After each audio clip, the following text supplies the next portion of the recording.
So the first myth is that the cold can turn into the flu. Is that even possible? Are they the same virus? Is that something that you see often? Well, the common cold is caused by the rhinovirus, okay? And that causes the common cold. Now, there are other viruses that can cause the common cold, like the adenovirus and the human coronavirus and things like that. But with the flu virus, I mean, that's something that, is a little bit different. It's a little different than the common cold. So they're two separate viruses. Yes. Essentially. Okay. Another one. The flu isn't even that serious. Well, the flu is actually very serious. It's something that, if you get it, it can cause pneumonia that can lead to death. It can cause lots of problems, especially for people whose immune systems are weakened or compromised in some way. It's very deadly, for the very young, and it's also very deadly for the very old as well if they're not vaccinated. If somebody has a fever, I've never heard of this one, but if you have a fever to starve the fever, I guess they mean you don't eat anything and supposedly it'll just kind of go away on its own. Well, I definitely wouldn't starve myself. If you're starving yourself, you're not giving yourself the nutrients that you need to get better. And your body needs energy in order to get better. So I definitely wouldn't starve a cold. You can definitely rotate Tylenol and Motrin, however, in order to reduce the cold.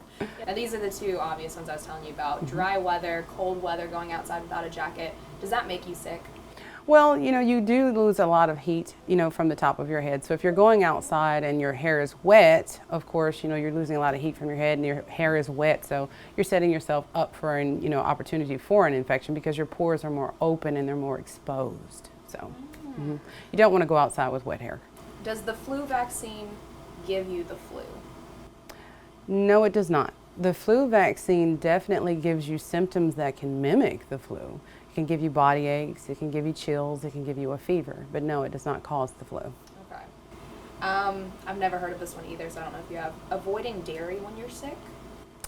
I have not heard that one. Interesting one. But definitely if you're coughing, you don't want to drink too much milk or eat something that's really high in dairy because it's going to thicken the secretions and it won't help you to get it up as easy. So you want to drink, fluids like water, tea, things like that. So I can understand. I got you. Okay.